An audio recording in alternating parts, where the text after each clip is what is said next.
Hello, I'm David James. I'm a paediatric emergency medicine consultant in Southampton and the emergency care lead for Healthier Together.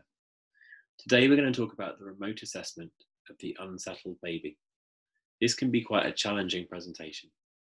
We're going to use the Healthier Together pathway for this, which can be found under professionals, GP primary care staff, clinical pathways, and then the remote assessment pathways here.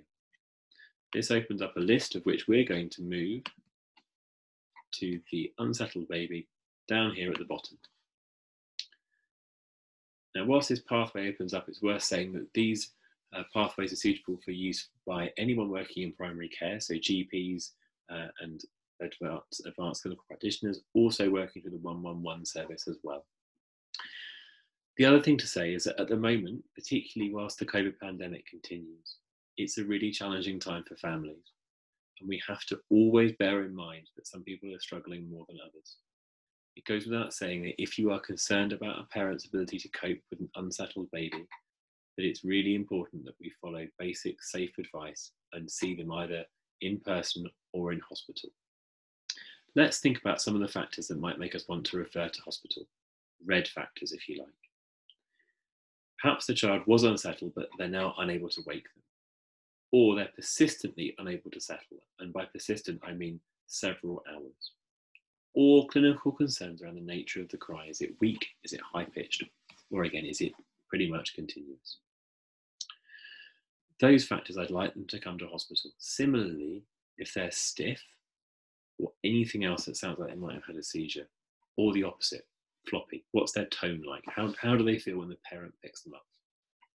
Ask the carer about their breathing. If it's abnormal or fast in the unsettled baby, send them on for review in hospital. Similarly, if they're pale, mottled, or blue. Also, if they're hot, as per our other pathways, a hot baby, apart from in the context of immunisations, should always come to hospital. There are some factors that also would perhaps make an additional face-to-face review more pertinent in the absence of red features.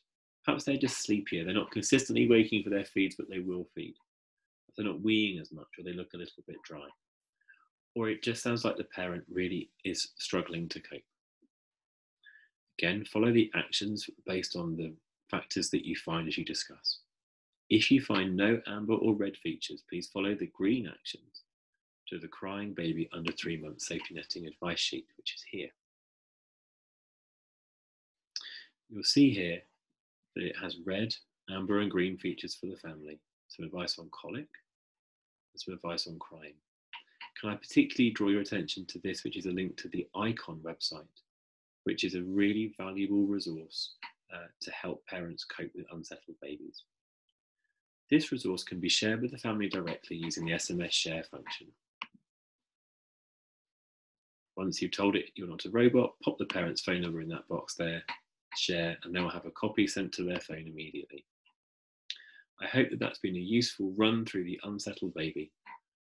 We look forward to seeing you back on Healthier Together soon.